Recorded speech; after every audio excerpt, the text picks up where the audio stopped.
सरकारी प्राथमिक विद्यालय भुलियापड़ार प्रधान शिक्षयित्री मु आज पंचम श्रेणी कविता दुखीधन नीलमणि रे शिक्षादान देवाक जाउछि। ए कविताटीर कवि हेले गणकवि वैष्णव पाणी। तांकर जन्म 1882 ख्रीष्टाब्द रे होइथिला एवं मृत्यु 1956 मसीहा रे होइथिला। से अनेक गुडी गीतनाट्य रचना करथिले। किछि नाम कहिबी वर्तमान मेघनाद वध, रंगसभा, अभिमन्यु वध, रावण वध, सीता वनवास इत्यादि। अच्छा, आमे कवितार पृष्ठभूमि विषय किछि जानिबा पिला माने। कवितार पृष्ठभूमि विषय कहबा पूर्वरु मु तुम मानकु निर्देश देबी जे कृष्णंकर मामुंकर नाम थिला कंस।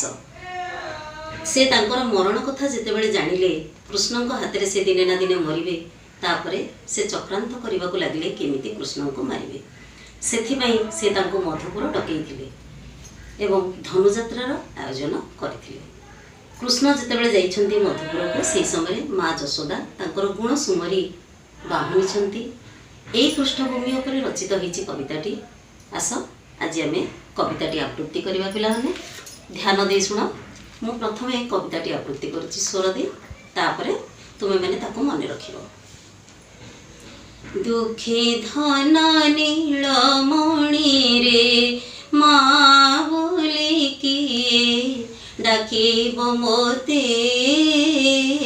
दुखी धन नीलमणि रे गोरु घेनी फेरी आसिला बेळाको कहा पाई जगी बसिबी पथे।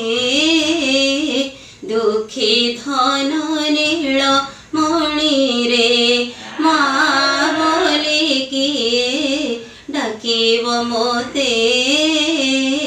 दुखी धन नीलमणि रे जेबे बिका आसिब कोली कांदी किए करिब अळी। जेबे बिका आसिब कोली कांदी किए करिब अळी। चली हे उथिले धोली बोली होई दोली के खेलिब कानी पड़ते। दुखी धन नीलमणि रे माँ बोली किए डाकिब मोते। दुखी धन नीलमणि रे। वर्तमान मु दुईटी पद आवृत्ति कली। ए दुईटी पद भितरे तुमे जहाँ सब कठिन शब्द अच्छी सेगुड़िक लिखि नब। मु किछि सूचना देबाक चाहूछि। एठी नीलमणि अर्थ कृष्ण ए शब्द किछि मु कार्यफर्दरे लिखि आनिछि, ताकु तुमे टिपि नब। नीलमणि अर्थ हैला कृष्ण।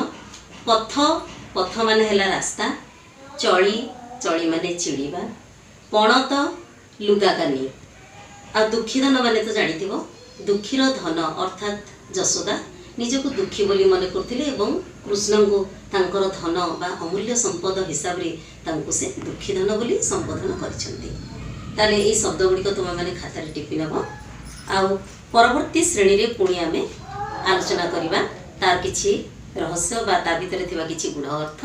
आज एतिकिरे हमर शिक्षादान संपूर्ण करिबा। घरे रुहंतु, सुरक्षित रुहंतु।